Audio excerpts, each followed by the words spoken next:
Hi, this is Mrs. Brown from Research Triangle High School. The purpose of this presentation is to give an overview of the events from Act 1 of The Crucible by Arthur Miller.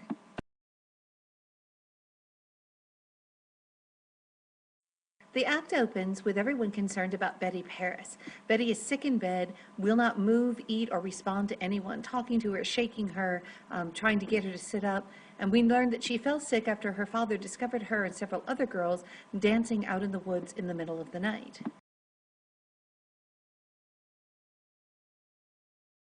We learned that there are a lot of rumors going around Salem right now. There's rumors that there's witchcraft, that these young girls have been witched, that the girls can fly, and that the devil has stolen their souls.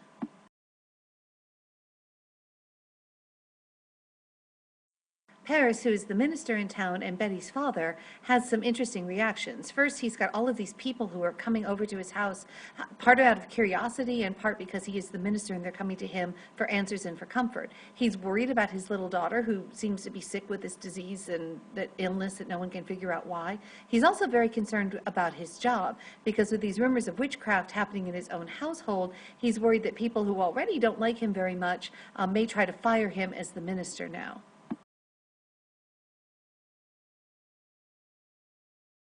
Now, Paris knows that his family here is not perfect. He caught the girls out dancing in the woods in the middle of the night. He saw his own servant Tituba saying and talking something strange over a cauldron. He saw a frog alive in the cauldron. He saw one girl running naked in dresses left over on the bushes. So he knows something happened beyond just the girls kind of messing around in the middle of the night. And he doesn't necessarily want to tell everybody all of these things that he knows, but he's trying to be honest, at least with the experts, so they can get to the bottom of what's happened to the girls.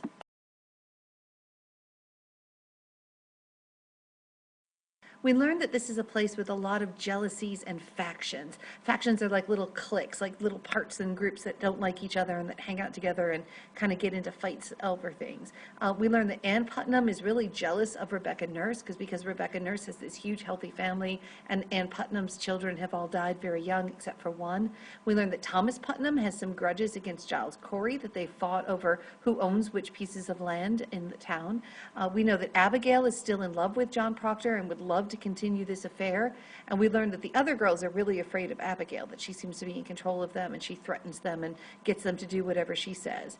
And we know that Proctor does not like Reverend Paris. He thinks that he's very greedy and that he's been a bad minister.